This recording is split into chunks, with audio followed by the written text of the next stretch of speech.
The Gospel of John, chapter 13.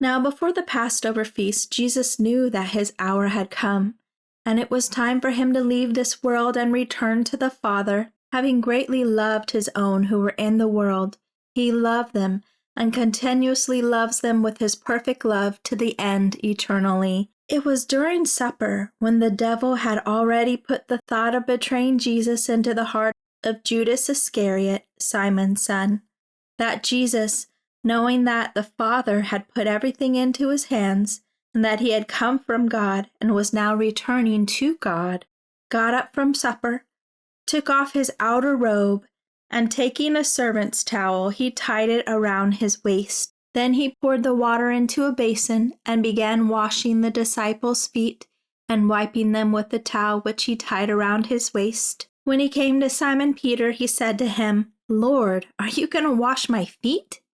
Jesus replied to him, "You do not realize now what I am doing, but you will fully understand it later." Peter said to him, "You will never wash my feet."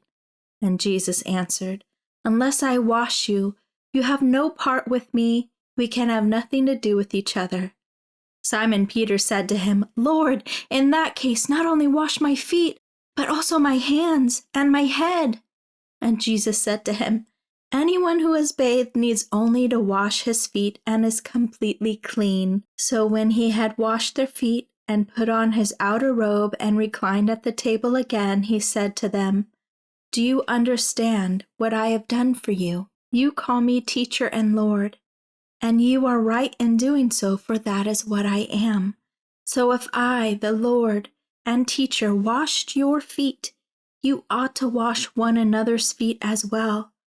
For I gave you this as an example, so that you should do in turn as I did to you.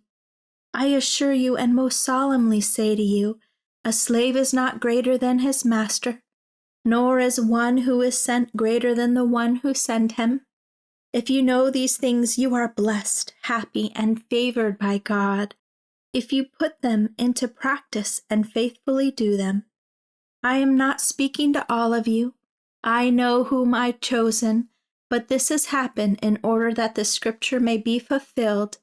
He who eats my bread has raised his heel against me as my enemy.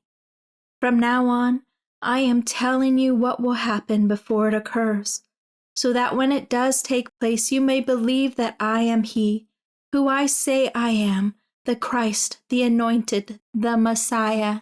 I assure you and most solemnly say to you, the one who receives and welcomes whomever I send receives me, and the one who receives me receives him who sent me in the same way." After Jesus had said these things, he was troubled in spirit and testified and said, "I assure you and most solemnly say to you, one of you will betray me and hand me over." The disciples began looking at one another, puzzled and disturbed as to who he could mean. One of his disciples, whom Jesus loved, esteemed, was leaning against Jesus' chest. So Simon Peter motioned to him, "John," and quietly asked him to ask Jesus of whom he was speaking. Then leaning back against Jesus' chest, he said, He, John, asked him privately, "Lord, who is it?" Jesus answered, "It is the one to whom I'm going to give this piece of bread after I have dipped it." So when he had dipped the piece of bread into the dish, he gave it to Judas, the son of Simon Iscariot. After Judas had taken the piece of bread, Satan entered him. Then Jesus said to him, "What you are going to do, do quickly, without delay." But no one reclining at the table knew why he said this to him. Some thought, since Judas, as the treasurer of the group, had the money box, Jesus was telling him, "Buy what we need for the feast," or that he was going to give something to the poor. After taking the piece of bread, he went out immediately, and it was night. So when Judas had left, Jesus said, "Now is the time for the Son of Man to be glorified, and God is glorified in him. If God is glorified in him, God will also glorify him, the Son, in himself, and will glorify him at once. Little children, I am with you only a little longer. You will look for me, and as I told the Jews, so I tell you now, where I am going, you are not able to come. I am giving you a new commandment, that you love one another just as I have loved you, so you too are to love one another. By this everyone will know that you are my disciples, if you have love and unselfish concern for one another. Simon Peter said to him, Lord, where are you going?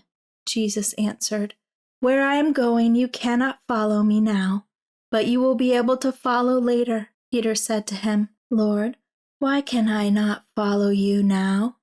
I will lay down my life for your life. Jesus answered, Will you really lay down your life for me? I assure you and most solemnly say to you, before a rooster crows you will deny me and completely disown me 3 times.